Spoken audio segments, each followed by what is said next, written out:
My name is Dr. Jacob Gran, and this is the third video in the Introduction to Schenkerian Analysis course. In the last video, we touched on the stems and slurs of analytic notation, and how they can be used to indicate hierarchical relationships between tones of different levels. In this video, we will build on our knowledge of analytic notation by introducing the concept of horizontalization. Horizontalization means taking a harmonic relationship between two tones, in other words, tones that are arranged vertically when written on the page, and transforming it into a melodic relationship where the tones are arranged one after the other. For Schenker, there was only one basic vertical sonority, and that is the consonant triad. But there are ways for dissonant harmonic intervals to be horizontalized as well, which is one of the major ways that Schenker attempts to explain dissonant leaps in free composition. Remember that in strict counterpoint, you can't have dissonant melodic leaps. But in second species and beyond, you can have dissonant harmonic intervals. And horizontalizing those harmonic intervals is a great way to bridge the gap between strict and free composition. And we will see some of that by the end of the video. Lots of the music of the common practice era is based on figuration patterns, which are by far the easiest example of horizontalization. Here is the beginning of a very famous figuration prelude by J.S. Bach.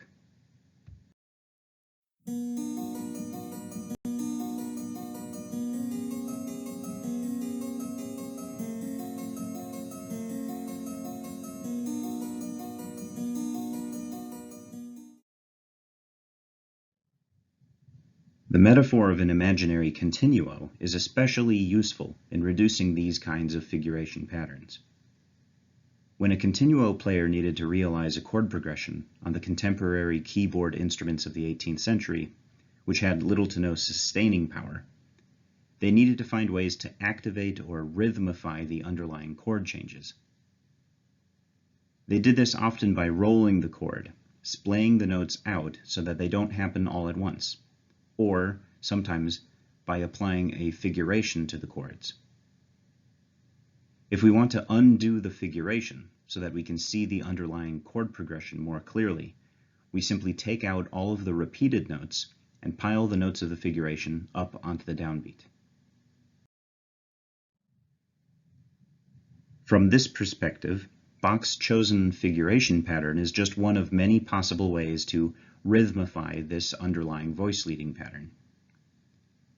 This type of reduction is very straightforward, and by putting the passage into a homophonic texture, we can clearly make out the motions of 5 distinct melodic lines. Let's listen one more time.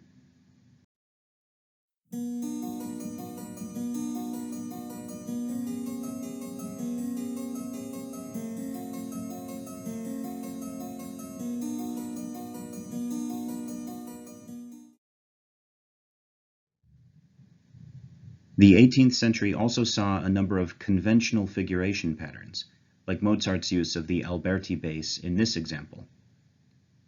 Figurations like this might only take up part of the overall musical texture, but they can be given the same rhythmic reduction as in the Bach example. When we reduce the figuration, we can make out the underlying chordal texture, and especially the bass line, which forms a nice first species counterpoint against the half notes of the melody in contrary motion, octave Cs, a sixth between D and B, and contrary motion back to the octave Cs. In most situations, the figuration patterns aren't so obvious as they are with an Alberti bass or figuration prelude. In most cases, we're going to need to specialize our stem and slur notation to show more specific kinds of horizontalized relationships. The simplest horizontal relationship is the consonant skip, sometimes abbreviated CS. Here we have a C and an E, which if they were arranged vertically would form a consonant interval of a third. Notice that the C in this example has a stem, while the E is stemless, and that the two tones are connected by a slur. The stem indicates that the C occupies a higher level in the structural hierarchy, and the slur shows the E's dependence on C. In this scenario, where the structural tone comes before the dependent one, we can say that the E is a back-relating consonant skip. It would be different if the E were the one with the stem. Here, the C is a front-relating consonant skip generated by the E. Consonant skips can go up or down in pitch and can be front or back-relating, and they may also be used to show the connection between tones of the same structural level, for instance, if both the C and the E in this example had stems. An arpeggiation is indicated in the same way. We use stems to show the structurally important tone or tones, and slurs to show the chord tones that have horizontalized from it. Arpeggiations are abbreviated ARP. There are really only two harmonic structures that Schenker allows to be arpeggiated: triads and sometimes also seventh chords. Unlike the consonant skip, arpeggiations are not always consonant, since seventh chords and diminished triads contain dissonant intervals between some of their chord members. Another difference between arpeggiation and a consonant skip is that, technically, an arpeggiation features all the chord members of a complete chord. In this example, the structural tone C also happens to be the root of the chord, but that does not always need to be the case. It could have been the note G, for instance, and the arpeggiated chord tones C and E would then front relate to the structural G. One thing you would not see, though, would be a stemmed E in the middle and unstemmed notes on the outside of the arpeggiation. You can think of an arpeggiation as a connected group of consonant skips that fill out an entire chord, and these kinds of nested slurs are very common in analytic notation. My rule of thumb is that I want as little clutter in my analytic notation as possible, so I would avoid giving every abbreviation and using slurs to show every consonant skip that makes up the arpeggiation, unless there is further detail at a lower level that is dependent upon those consonant skips. Let's revisit that Mozart theme. Here we can see that the melody notes of the first measure form a pretty clear example of an arpeggiation. The initial C gets the stem, because it participates in the smooth contrapuntal voice leading that I mentioned earlier. Notice how each of the three stemmed notes in the upper voice can be paired in a consonant first species relationship with one of the three stemmed bass notes. It's a general rule when we do linear analysis that we try to find the simplest explanation of a passage in terms of the standard rules of counterpoint. Another form of horizontalization is the register transfer, which means exactly what it sounds like. We move the music into a new register or octave. Schenker's theory assumes octave equivalency of pitch classes, just like nearly all theories of Western music. But we sometimes want to be able to diagram how a composer uses register in a particular composition. Remember that register is one of the free parameters for a continuo player to choose when realizing a figured bass, and so our analytical notation should have a way to differentiate choices of register. Here, an ascending register transfer is shown between middle C and the C one octave above. The two Cs are connected by a new analytical symbol, the dashed slur.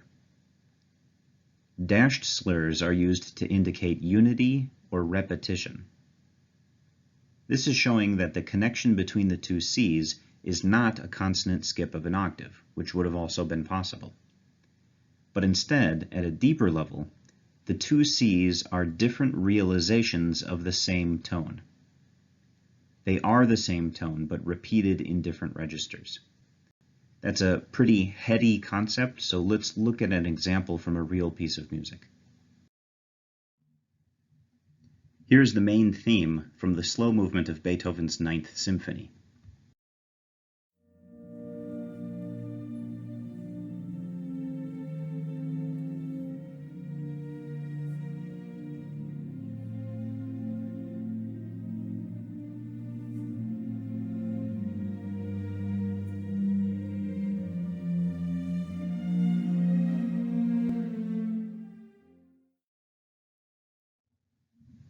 Now here's the theme shown in analytic notation. There's going to be a lot of information, so don't feel overwhelmed.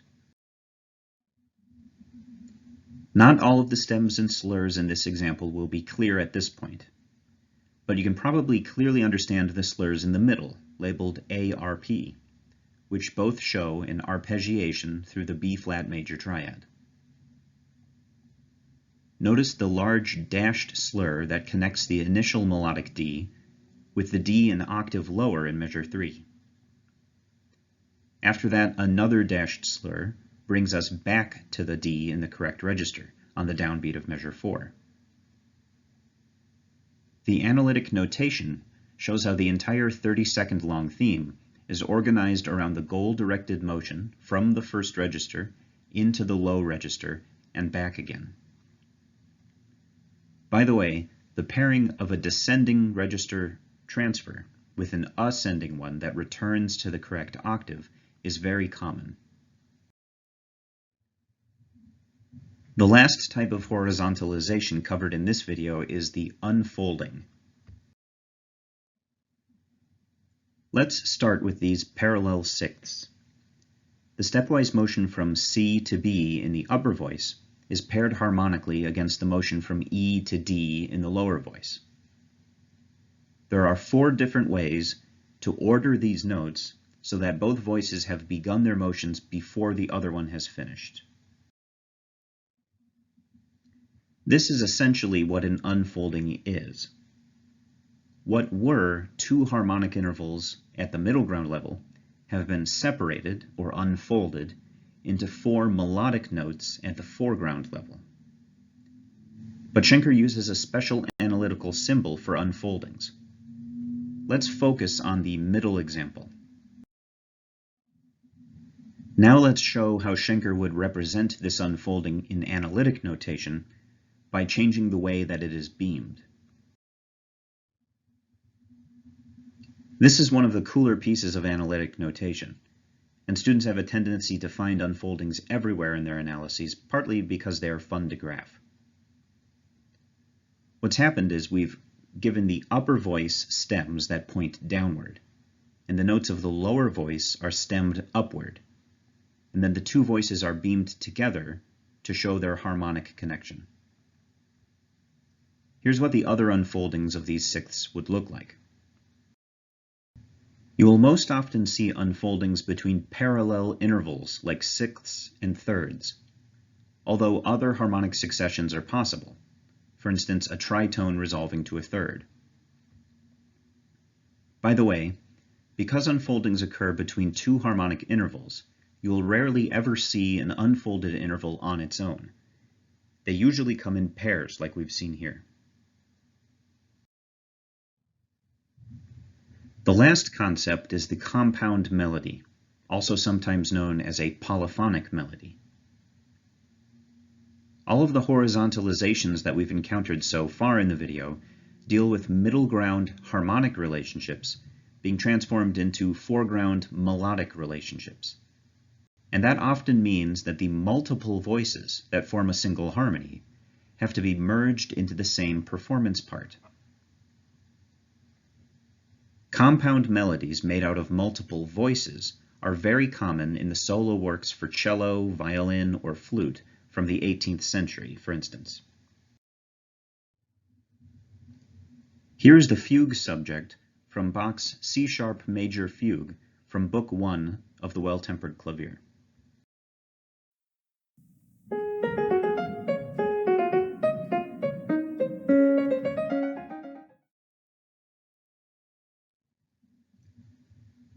The fact that this is a compound melody is especially clear in the second measure, where we have multiple angular leaps. Here the melody can be stratified into two separate voices that show an underlying pattern of parallel sixths. Notice also the implied C sharp at the end. Implied tones were discussed in the previous video, so I hope this implied leading tone resolution makes sense. The tones of the upper voice have upward stems, and the tones of the lower voice are given downward stems, just as if they were the soprano and alto voices of an SATB texture. The analytic notation in the upper staff looks like a perfectly formed strict first species cadence, but Bach's melody is obviously free composition. You can see the dissonant leap of a seventh, for instance, which would be forbidden in strict counterpoint. It makes perfect sense here as motion between two contrapuntal voices that each behave correctly individually. Here's the rest of the compound melody given in analytic notation. We haven't yet gone over everything you need to know to understand all the details of this example, but I want you to notice two things. First, all of the unstemmed tones are related by slurs to structural tones of one of the two voices. Second, notice the arpeggiation that connects the E sharp of the upper voice to the G sharp of the lower voice on the downbeat of the second measure. The C sharp in between doesn't belong to either voice, but it is generated by the motion between voices, which is a concept we will cover in the next video. Lastly, I think this is a good moment to reflect on what we're really doing when we're applying this kind of analytic notation. The standard notation employed by Bach and every other composer is descriptive and prescriptive. It is descriptive because it accurately conveys information about what this music sounds like in terms of rhythm and pitch. It is also prescriptive because it tells the performer when and where they need to place their hands in order to play the music. It is a recipe for making the right sounds. Analytic notation, on the other hand, is intended to illustrate the relationships between tones. And it can do so partly because it abandons descriptive and prescriptive accuracy, especially with respect to rhythm. In this video, we looked at the basic kinds of horizontalization in Schenkerian analysis. There are more advanced kinds of horizontalization, such as reaching over and coupling, but they require greater context to understand, so we will have to cover them in a later video. In our next video, we will look at diminution and other tools that allow us to fill in the melodic space that is opened up by horizontalization.